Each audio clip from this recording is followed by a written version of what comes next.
Bismillahirrahmanirrahim. Assalamualaikum warahmatullahi wabarakatuh. Hello guys, welcome back to our channel Ella Angkasa tentang hukum.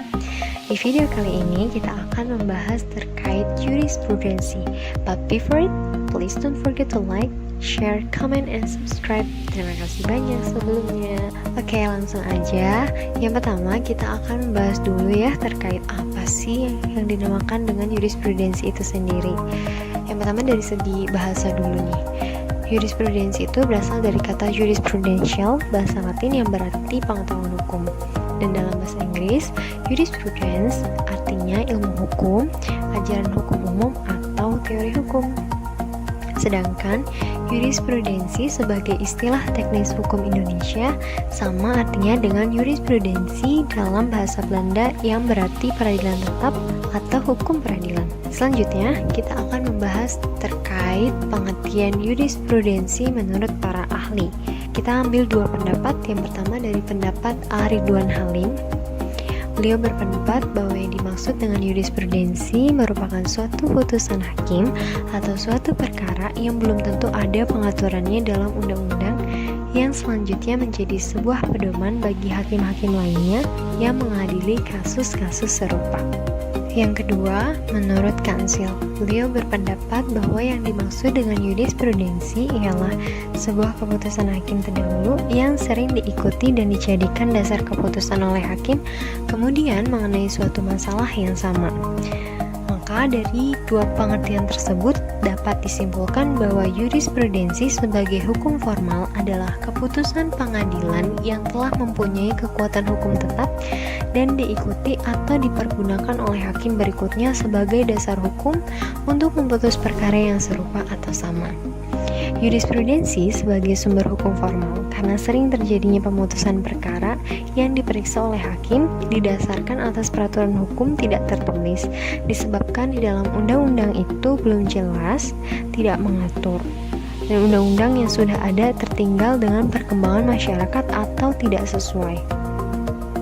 Apabila putusan hakim yang terdahulu dipandang telah memenuhi rasa keadilan terhadap perkara yang sama, maka putusan hakim terdahulu dapat diberlakukan dengan putusan perkara yang sama. Dari segi teori dan praktek, jurisprudensi telah diterima sebagai salah satu sumber hukum, baik dalam sistem hukum civil law maupun common law. Tetapi, daya kekuatan mengikatnya jurisprudensi bagi para hakim dalam sistem hukum civil law memang berbeda dengan sistem hukum common law. Jika putusan pengadilan Anglo-Amerika mempunyai kekuatan mengikat, putusan pengadilan civil law memperoleh kekuatan persuasif yang sebetulnya tidak kalah kuat. Memang, dalam sistem civil law yang beragam dan hierarkis, kekuatan mengikat ini lebih melekat pada putusan Mahkamah Agung ketimbang putusan pengadilan tingkat bawah. Kemudian, jurisprudensi dijadikan sebagai pedoman untuk hakim memutus suatu perkara. Dengan adanya pedoman atau pegangan yang ada dalam jurisprudensi tersebut, maka akan timbul konsistensi dalam sikap peradilan dan menghindari putusan-putusan yang kontroversial. Hal mana pada gilirannya akan memberikan jaminan kepastian hukum serta kepercayaan terhadap peradilan dan penegakan hukumnya, baik di forum nasional dan terutama tingkat internasional. Selanjutnya, kita akan membahas terkait macam-macam jurisprudensi. Yang pertama, ada jurisprudensi tetap. Jurisprudensi tetap yaitu putusan hakim yang terjadi karena rangkaian keputusan yang serupa atau sama dan dijadikan dasar bagi pengadilan untuk memutus suatu perkara.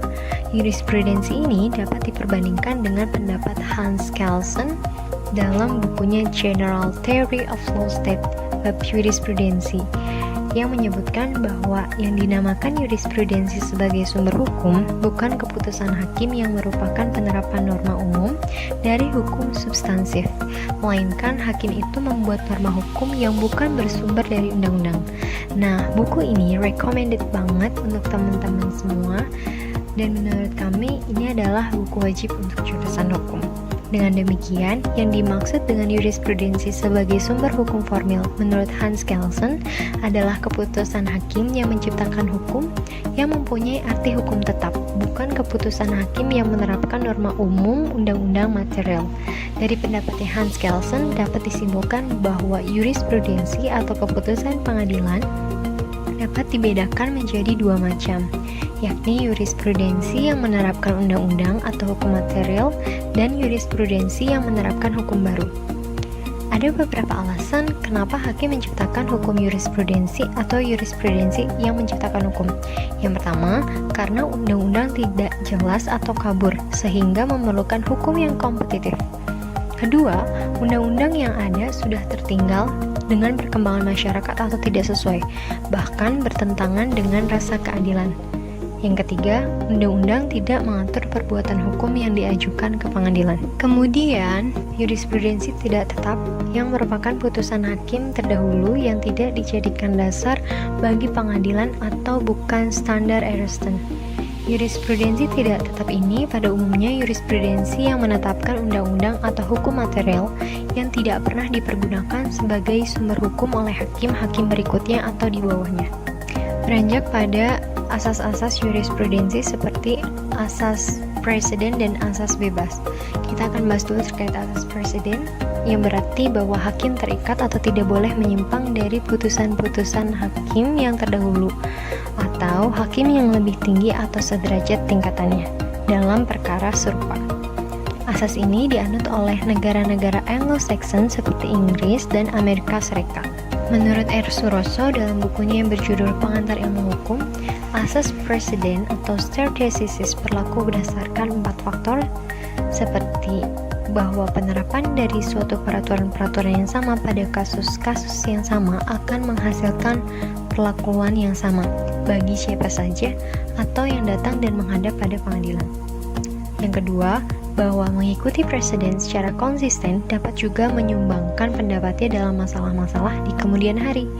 Yang ketiga, bahwa penggunaan suatu kriteria yang mantap untuk dapat menempatkan masalah-masalah yang baru dapat menghemat waktu dan tenaga. Yang keempat, bahwa pemakaian sebuah putusan-putusan yang lebih dulu menunjukkan adanya kewajiban untuk menghormati sebuah kebijaksanaan dan pengalaman dari pengadilan pada generasi sebelumnya. Sekalipun terikat pada jurisprudensi dari hakim terdahulu, ada beberapa hal-hal tertentu yang menjadi pengecualiannya seperti jika suatu penerapan dari keputusan yang dahulu pada peristiwa yang sekarang dihadapi dipandang jelas-jelas tidak akan beralasan dan tidak pada tempatnya. Yang kedua, sepanjang mengenai diktum, keputusan hakim yang terdahulu tidak diperlukan dalam pembuatan keputusan.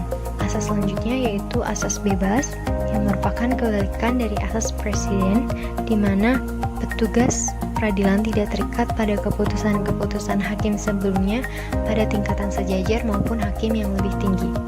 Asas ini juga dianut oleh negara yang menganut sistem hukum Eropa kontinental seperti di negara Belanda, Jerman, Prancis, dan Italia. Di Indonesia, kita juga mengenal kedua asas jurisprudensi tersebut, dan asas bebas bagi para peradilan barat dan asas presiden bagi peradilan adat.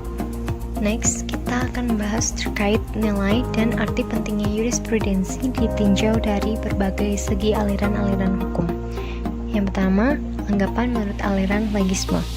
Aliran ini beranggapan bahwa undang-undang itu sedemikian sempurna sehingga semua persoalan hukum di masyarakat sudah ditampung oleh undang-undang.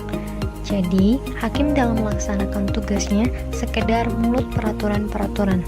Purnadi Purbacara dalam bukunya yang berjudul Perundang-undangan dan Jurisprudensi pada halaman 57 mengatakan hakim dalam melakukan tugasnya terikat pada undang-undang, sehingga pekerjaannya hanya melakukan pelaksanaan undang-undang belaka.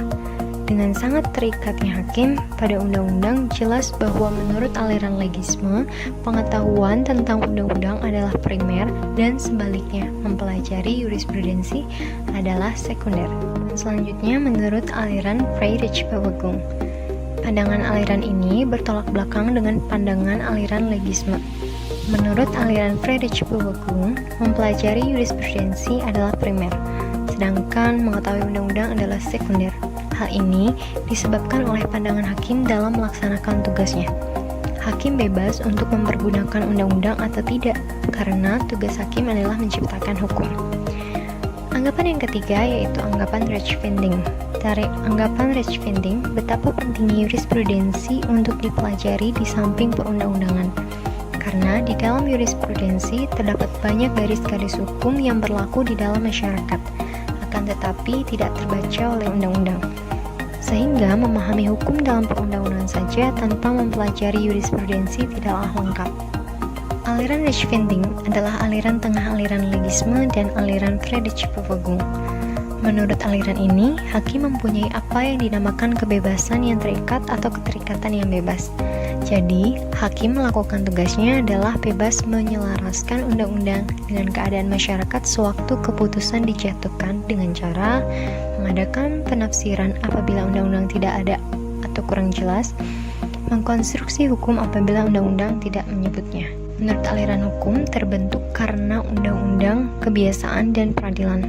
Peradilan inilah yang memperluas hukum apabila dipergunakan oleh hakim-hakim lain menjadi jurisprudensi. Okay guys, that's all about jurisprudence. Thanks for watching. Kurang lebihnya mohon maaf. Wassalamualaikum warahmatullahi wabarakatuh.